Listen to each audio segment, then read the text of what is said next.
Now we're going to look at a measure of voltage and current called the root mean square. Most AC circuits, the electrical power is of more interest than the peak voltage or the peak current. Household appliances are measured and specified according to their RMS values. So the tag on your appliance may say 120 volts RMS. It generally never says peak or peak to peak. So the root mean square is a mathematical value derived by taking the square root of the average, the mean, of the squares of the instantaneous values. Almost all test equipment use RMS values other than the voltage and the current, okay? So they're not going to use peak voltage or peak-to-peak voltage and current. Your oscilloscope will do that. That's something you'll find later in your labs. The RMS value of a current or voltage is that value that converts the same energy as does a DC value. And again, you're going to learn all about that in ET111 when you get to that, where it shows how that measure is done. Because with AC, you only have the maximum amount of voltage or current available half of the time. Half of the time it's on, half the time it's off, from positive to negative, positive to negative. So it's always changing. Where in DC, you have a constant flow of current, and the energy consumption is a little different. The RMS value of an AC voltage or current then is found by taking the square root of the average mean of the squares of the instantaneous values, and we use the term effective value interchangeably. So if we look at the current and voltage relationships, they are the same. It's 0.707 or 0.707 times the peak, or the peak divided by the square root of 2. You can do it either way and you will come up with the same value.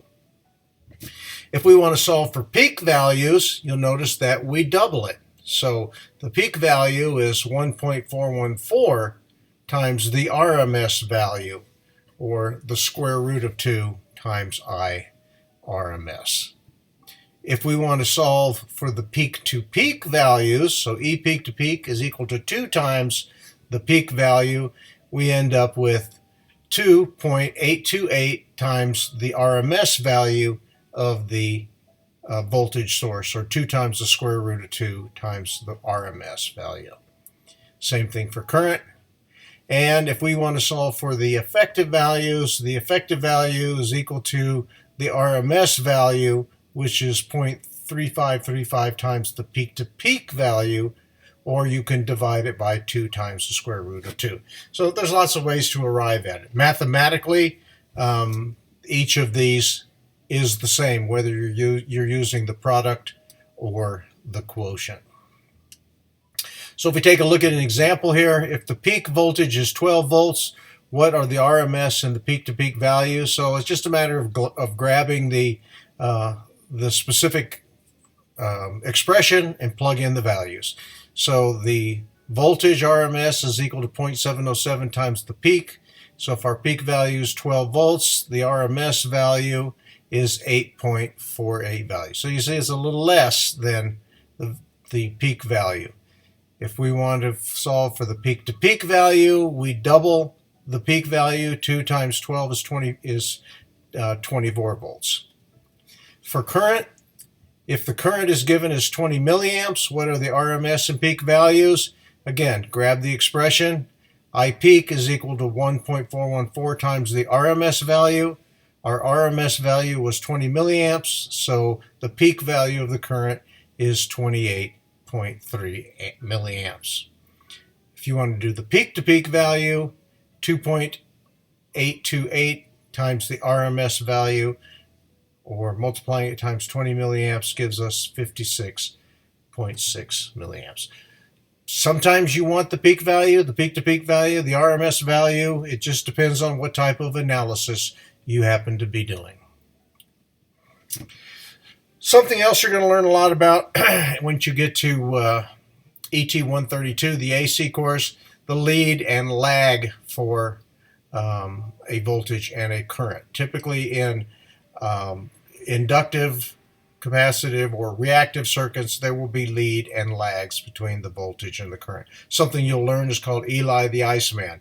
Eli the Iceman tells you that for Eli, the voltage leads the current in an inductor. For a capacitor, ICE, the current leads the voltage in a capacitor. You'll get to that later.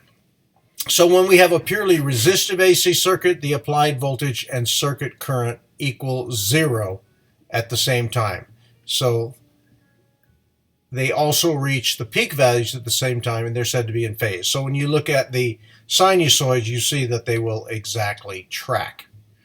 Whenever we have a capacitor or an inductor in an AC circuit, the current and voltage are out of phase. When the phase angle theta is known, we can calculate then the instantaneous values of current and voltage.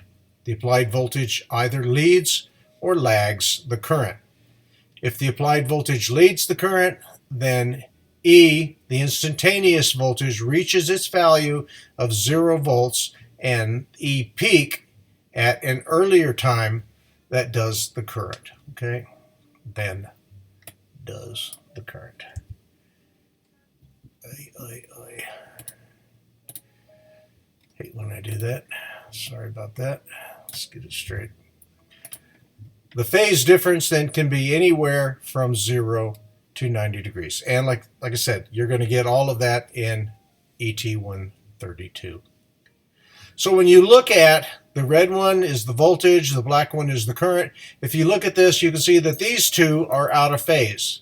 Okay, that means that you've got one leading the other. Okay, so in this case, you've got some value theta is the angle at which the voltage is leading the current.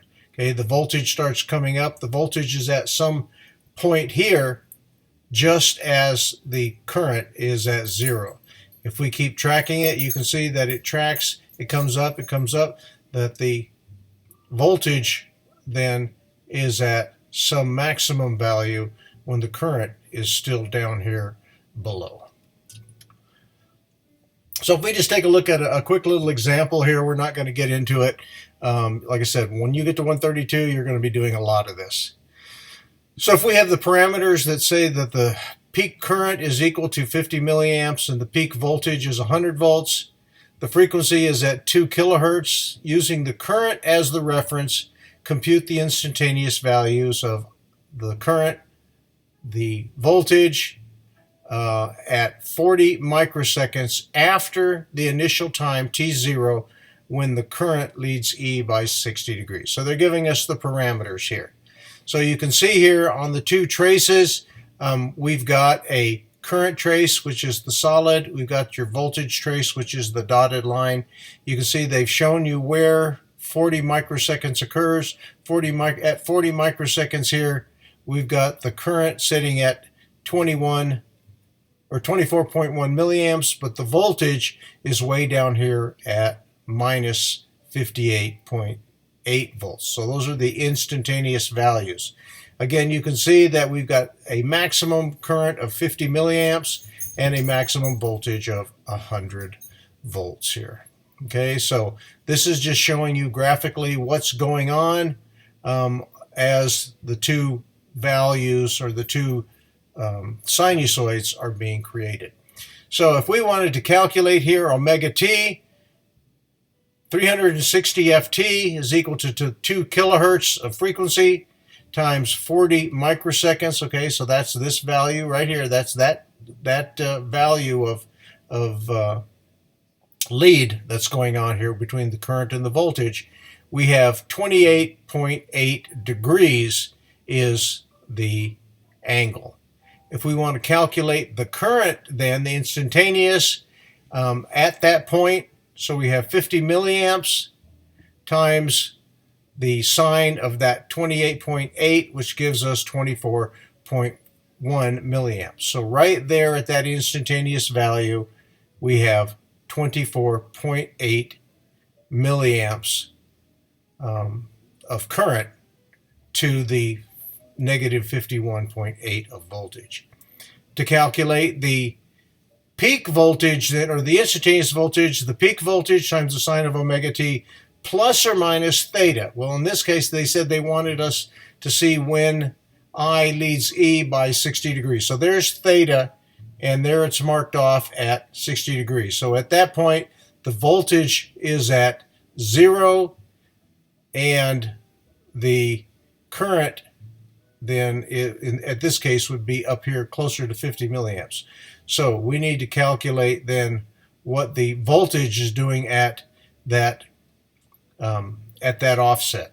So 28.6, we're going to subtract it from the 60 degrees where the two are exactly at 0, and we get 100 times the sine of minus 31.2.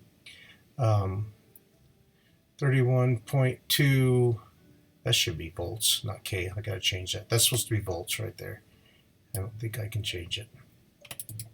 No, I'll have to change it. Just recall that that is volts, not K. So that when you do that calculation, you have minus 51.8 volts right there.